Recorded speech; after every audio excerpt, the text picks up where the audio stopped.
afternoon, everybody. As people are filing in, I just want to welcome you back to the last panel session before closing remarks. I think you're all incredibly wonderful to have been here all day long. And I'd like to, at a personal level, thank Dr. Asim Fadel and Dr. Hassan Shanawani for me. This is quite a passion, the world of bioethics, and a very much long-awaited conference. So I'm very happy to be a part of it. My name is Najah Bazzi. I am a transcultural clinical nurse specialist. And again, I've been around the world of bioethics, and I don't call it end of life. I like to call it transitioning of life. So I would like to introduce our three panelists, and you'll be hearing from each one of them for approximately 20 minutes, and then we'll do the usual forum. We'll go into the Q&A aspect. Dr. Andrew Barnowski is someone who I know, actually. I've done bioethics grand rounds with. He's an attending physician in the Department of Emergency Medicine at the University of Michigan Medical Center here, and an associate professor at the University of Michigan Medical School. In the College of Literature, Science, and the Arts, he is the director of the Health Sciences Scholars Program. For the University of Michigan Health System, he is the director of the Clinical Ethics Consultation Service. He serves as the chairperson of the Adult Medical Ethics Committee and is the director of the Medical School's Bioethics Grand Rounds program. He is a public health graduate of the Harvard School of Public Health and was recently a visiting clinical scholar in end-of-life care and palliative medicine at Churchill Hospital, University of Oxford Medical School, Oxford, England. So today he's going to be speaking to us about the Hospital Ethics Committee, its roles, and its processes. Without further ado, Dr. Barnowski.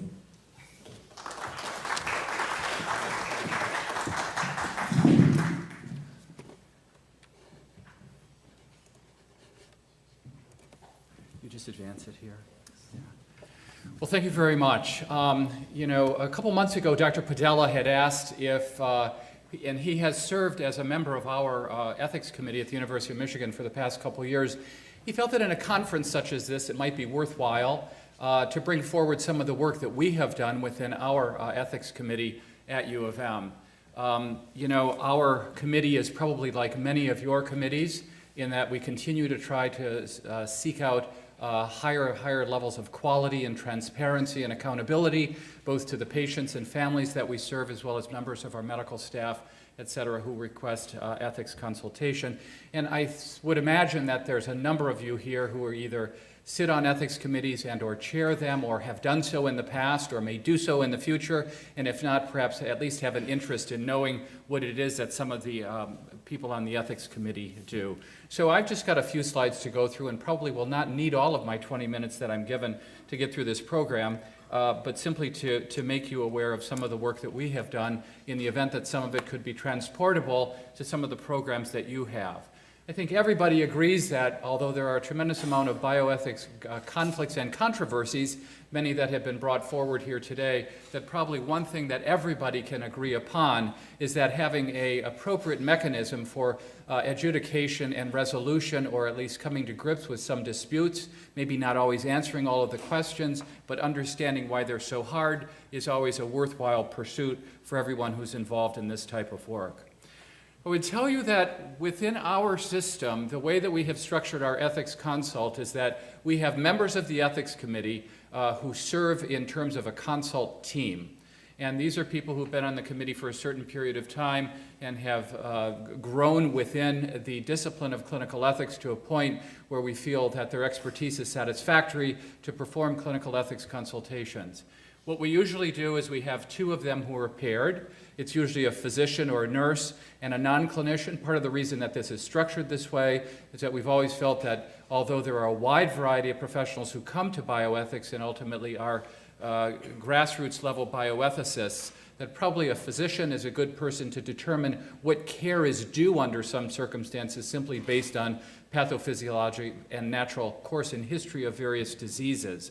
So we do have a clinician who is paired with a non-clinician from our committee, and I'll go through the committee membership here in just a couple minutes, and they serve as a team. So they carry a pager or have their pager assigned to our paging directory for 24/7 for a 2-week period. And we all do this. I mean, everyone who's a member of our committee does so certainly out of a labor of love. There is no compensation, et cetera, for it, nor is there any revenue that is generated from the clinical ethics consultation process. And these two people are the ones who are on call for ethics consults, and when consults come, they both receive a page, and they will ultimately go to the floor, to the nursing unit, to meet with a patient, et cetera, family, to try to resolve the dispute if in fact that is possible, and if it's not possible, then we will meet in a traditional way with the committee of the whole in the way that many ethics committees meet otherwise. Now, our committee is composed of physicians as well as people in a wide variety of disciplines. Like most institutional ethics committees, probably about 40% of the membership on our committee is composed of doctors, of physicians. And they are in all of these disciplines presently that we have represented. We occasionally would like to have some disciplines represented that are not on here. Sometimes this is a bit of a catch-as-catch-can, the way that this comes together, but by the same token, we do have a great plurality of physicians who are able to view a large number of matters that arise within clinical ethics from their own areas of specialization and their own areas of expertise. And so these are the folks that we have who are our clinicians. Now, our non-clinicians, which comprise the majority of the ethics committee, are folks as noted here. We have a philosopher from Central Campus, academic ethicists. We have members of our hospital chaplaincy program. We have both practicing as well as non-practicing people, lawyers, folks who are schooled in law, social workers, an IRB member who is a representative, healthcare administrators. We have a community member at large, and we also have medical students. Our committee is an open committee, and certainly people who are part of the University of Michigan community are certainly free to come. We do welcome our students to come as ad hoc members, as well as house officers and others who would have an interest in serving. We also do have 2 formal house officers who are chosen each year to serve as formal members of the committee. So, as I mentioned, this is simply a picture of our paging directory. And so for anyone who works within the University of Michigan Health System, they have access to the paging directory, so that if I'm working in the emergency department and wanted to get a hold of a gastroenterologist, I mean, these paging directories allow you to see who's on call and who's on call for times of the day and who's on call for different specialties. And it took a while to get to this level, but we actually, the ethics committee and the ethics consultation process ultimately has its own page where someone could page for it. So if you go into this and click on that, it would immediately show you the 2 members of the committee who are on call. The paging number is immediately transferred to them, so it becomes fairly easy for people to request consults. Now, consults can be requested by anyone. They can be requested by the patient's family, by the patient themselves, by a nurse, by a medical student, by a house officer, by the attending physician, or anyone who feels that a consult is appropriate. And certainly if it's someone that does not have access to the paging directory, there are mechanisms in place where they can call the hospital operator, and this is the way that it's done. So that if we are on call for ethics consultation, we're notified about it at all during that period of time. What we generally do in terms of our process is that these 2 people who are assigned for ethics consultation will go to the individual who has requested the consultation and try to review all of the elements of care and to try to determine what is the reason by which the consultation has been requested. In many circumstances, because of the volume of consults that we have, it's not necessary to bring the entire committee together in person, but we are able to do that in a virtual sense based on the web-based methodology that we've utilized to do it. But under many circumstances, if the consult team is able to resolve the dilemma, or at least to frame it in an appropriate context for further dialogue, that they're able to prepare a consult in a Word document, and that it ultimately gets pasted into our ethics committee website, which is a password-protected secure site, at least that portion of it is. When that is done, immediately every single member of the committee receives an email notifying them that a consultation has been posted. And we have an implicit agreement amongst all of us that all people who are so notified would then go to the Ethics Committee webpage and read the consultation and comment on the consultation if they feel that it's appropriate to comment on it. So that provides a mechanism where, in terms of not trying to meld a bunch of schedules together, where everyone is able to at least weigh in on what the issue is in terms of the consultation. And of course, our consultations, as everybody here probably recognizes, is simply an advisory opinion to clarify the moral dilemmas or the moral dimensions of a particular issue that has arisen in the context of the doctor-patient relationship or in the patient-family medical team relationship. We do not in any way interfere with the elements of the doctor-patient relationship or medical management of any particular individual. It really is just to express, as ethics committees should only be for, an advisory opinion to those individuals who have requested it. So this is just a picture of our Ethics Committee website, which certainly anyone could go to, and I would encourage you here, if you're interested in seeing when our next Bioethics Grand Rounds is, or if anyone would like to read the ethics policies that we have, there's much on here which is available to anyone who would be interested going to it. Now, there is the area for consultations for Ethics Committee members, which is a password-protected area, but even in here, an individual could also go to the Ethics Committee webpage and request a consultation. These are just what happen for our members if you're going into it. Please conform to the following guidelines and recommendations. We're performing an ethics consultation, and this is the mechanism in which we ultimately post consults. Now, what happens is when someone ultimately does complete a consultation, the team does so, and it's put into our site, it ultimately appears like this, and these things are arranged chronologically so that the most recent one is the one which is on top.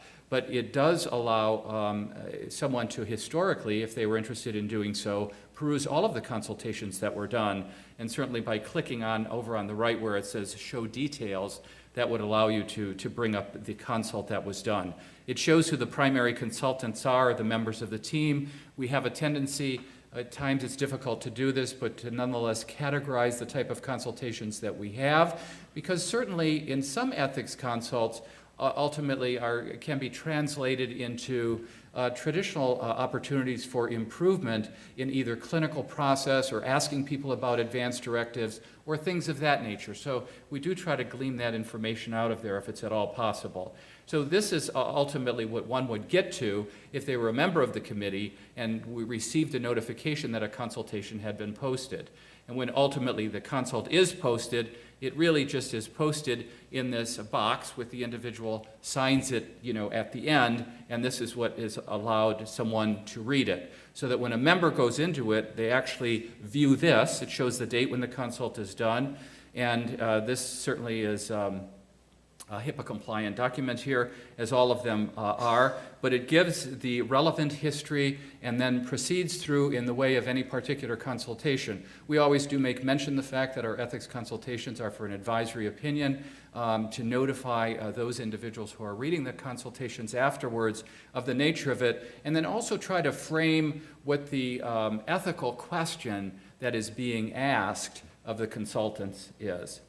So, all of the members would receive that. All of the members of the committee have the availability of reading that, and then they have the availability in a larger box that exists beneath it to basically weigh in on it. And so people will then go ahead and type their comments on it in the same way that people would add comments if you were having a true meeting. And these are just some examples of some comments which have been given on this particular case. And so what happens as a result of that is that the consultants who have performed it, we can all have a tendency of seeing, is everybody really aligned with the opinion that they have brought forward, or are there elements of controversy here for which we should call the committee as a whole together to try to tease out some of these elements further. And so this is the mechanism in which people will add in on this. And then, so when we look back on it, from the standpoint of the 4-year experience that we've had, we're able to segregate things into types of consults that have been done, and the number of member comments and so forth and trends in that regard. And so in our experience, within that period of time, of 112 consults total, and certainly when you're on call for ethics consultation at Michigan, you may get 2 consults within your 2-week period. There have been some circumstances where someone might receive 8. They may take greater or lesser amounts of time as folks recognize. Futility, consent, competence, end of life, advanced directives, family disagreements, care conference, staff relations, and others. The other thing worthwhile pointing out is that, in many, many circumstances, when the ethics consult team becomes involved in this ultimately results in a family conference. And certainly in working through an ethics consultation, families and/or patients are certainly involved in that process as well. But many of the consults do involve a family meeting. Some may not, depending obviously if there are individuals available or individuals who are available who request to meet with the ethics consult team. And certainly to the extent that ethics consultation and probably, ethical analysis, we have a tendency of viewing this as predominantly a secular discipline, but that's not to say that religious matters are not brought forward, because they are often brought forward, and certainly from the standpoint of, either autonomy or whether you look at it in virtue ethics of respect for persons. I mean, these things often become very, very much paramount in integrating religious preferences of patients and families into consultation. This is just an analysis of some of the member comments that we've had. Many times there will be large numbers of folks who will weigh in on the committee. Many other times someone will just say, I'm firmly in agreement with everything you've done. It's been a difficult consult. Thank you, etc. So, and then these are just some trends that we have in terms of the consult topics as we look at it in a comparative sense from 2006 to 2010. There's not a great degree of variance of it, a little bit there. It probably requires a bit more of trending of this to see if we're having different things that are able to be fleshed out. So, so that's the nature of the experience at the University of Michigan, and thank you very much.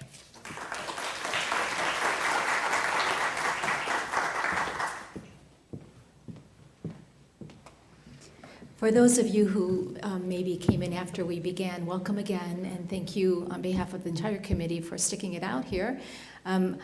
I was telling the panelists earlier, since I'm usually not the moderator but the speaker, I'm not comfortable giving you a 2-minute card, so still please stick to your 20 minutes. And sure enough, so they say, ask and you shall receive, right?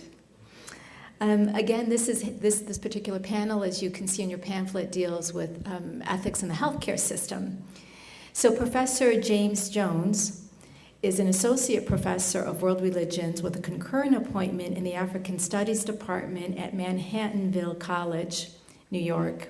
Professor Jones has been a volunteer prison chaplain since 1980 and now serves as a community-based mentor in cooperation with the Yale New Haven Hospital Clinical Pastoral Education Program.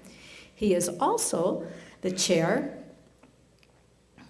tell me, one moment, because I just took my pencil off the paper. He is also chair of the board of Masjid al-Islam and has unpaid project director for the National Islamic Chaplaincy Endorsement Project for the last 4 years.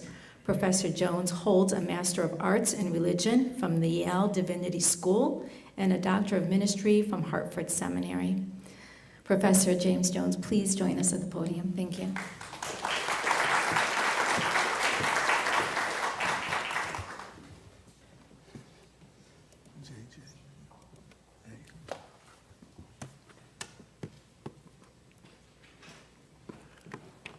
Bismillah, walhamdulillah, wassalat wassalam ala rasulillah. After thanking the Creator and invoking blessings on Prophet Muhammad, peace and blessings be upon him, I'd like to thank the organizers for putting this together.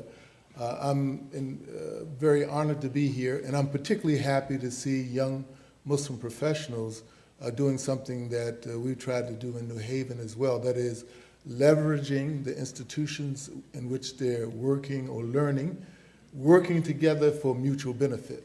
I know Michigan, as Sophia and Chris and Annie told me yesterday, is a public institution, and so this is not a religious engagement, but this is an intercultural engagement, which is of mutual benefit to the Muslim community and to the broader University of Michigan community.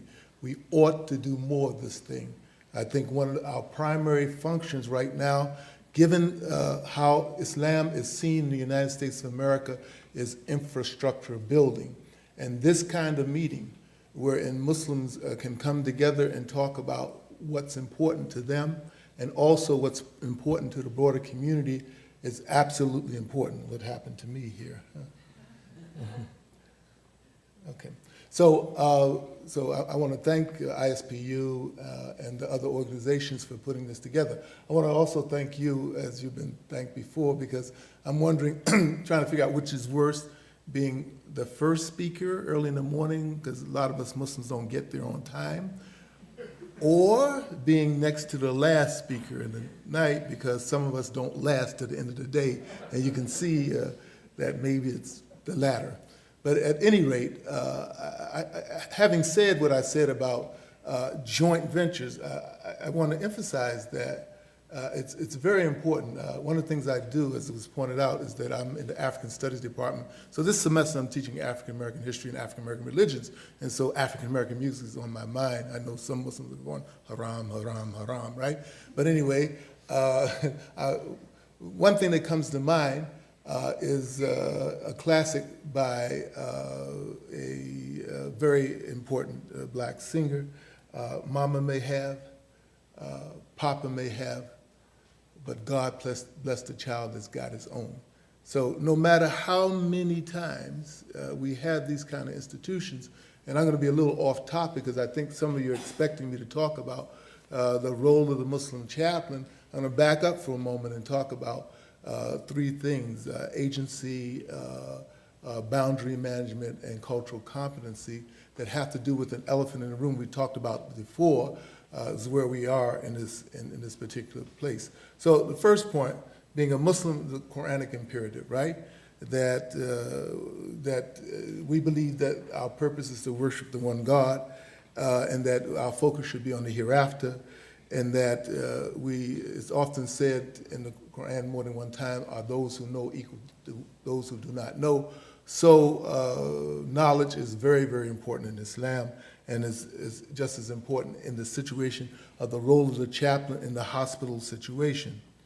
But if you look at the current and particular role of the Muslim chaplain, some points I made in my abstract is, number one, we're newcomers. I mean, we are the new kids on the block. And secondly, that we are about compassionate care as well. And it seems to me that the kinds of ethics teams that the doctor talked about, at some point we should be a voice there, but we're not there yet. And finally, if we look at a couple of documents that are out there on the internet, one is the ISPU document by Dr. Abu Ras, I believe, in November 2010, and the CARE pamphlet put out by the Council of American Islamic Relations. I happen to be on the national board for medical professionals. You'll see that Muslims are thinking about this issue and beginning to work. But if we take a look at the issue of agency, first of all, in defining it, agency means something that's intentional, voluntary, and self-directed in terms of action. But when we look at where we are in chaplaincy in the Muslim community, we find that it's disorganized, ad hoc, and reactionary action. That's our situation. That the reality is that we don't get to the bedside of people except that when we're called. We don't think about it in advance. I mean, there may be some communities that do, but most of the communities I know, when it comes to hospital chaplaincy, don't have any kind of organization. I'm talking about volunteer or non-voluntary, and that when we come in, usually it's an emergency. Somebody's about to die, and they've been in the hospital for quite some while. We have to be brought up to speed, and we are often reacting to a situation that someone else has engineered. Rather than being at the beginning of the ethics consult, we're usually there maybe the last 20 seconds of a person's life, and you don't get to do much consultation at that particular point. And so agency is a major issue for us. And if we understand that, one of the reasons that why we don't have this kind of agency is the big no. We have no educational system for training persons who lead Islamic service in public institutions, and we have no entity that sets standards for competencies. These are two very, very important issues. The comment on the first point, let me quote from a book that was published in 2010. The author says, "Therefore, and without debate, America needs an Islamic seminary, a real one, a big one, a powerful one which demands and receives the admiration and affirmation of Muslim scholars around the world. A little storefront training school here and there will not only will not do, but will constitute a point of embarrassment and discredit to Islam in America." This is a statement that was made by a non-Muslim. We would expect it to come from a Muslim. And this is it's in a book called, it's John Morgan, who's the president of the Graduate Theological Foundation in Indiana. Sunni Ali let me borrow his. You can get this free by going to Graduate Theological Foundation website, and it's a study on Muslim clergy from a particular country. These are immigrant Muslim clergy. It's a sociological study on immigrant Muslim clergy in America. And Dr. Morgan's primary thesis here is that unless Muslims professionalize their imamship, right? And by professionalize, he means educate and set standards for, that we're not going to be affirmed, confirmed, or accepted in American society. Because the reality, the kind of intercultural exchange that needs to go on by people who are authorized by the community, by the Muslim community, and also affirmed by the outside community. And that affirmation, that two-way affirmation, comes from setting your own agenda in terms of education and certification. And this is a very, very important point to understand. I would argue that until we get busy about this fact, it's going to be very difficult for Muslim chaplains to play a major role in healthcare, because the reality is going to be ad hoc. It's going to be, so you'll find somebody. I happen to live in New Haven. I happen to have gone to Yale Divinity School and Harvard Seminary, and people call me and they know me through the network. But this is not the situation. This is an ad hoc situation that we need to develop our own institutions for affirming who we are in American society. So if we look at the study I referenced a few moments ago, Dr. Abu Ras makes the point that training of Muslim chaplains to meet the needs of Muslim patients will need to account for the ways that Muslim religious leadership differs from Christians and Jewish models, as well as the internal diversity of the Muslim American communities. Furthermore, developing Islamic chaplaincy core competencies should include a basic knowledge of bioethics. She knew about this conference in advance, as many Islamic chaplains serve as cultural brokers in the hospital settings. If you put Dr. Abu Ras and you put Dr. Morgan together, you get the point that, translation, do not clone Christian or overseas seminaries.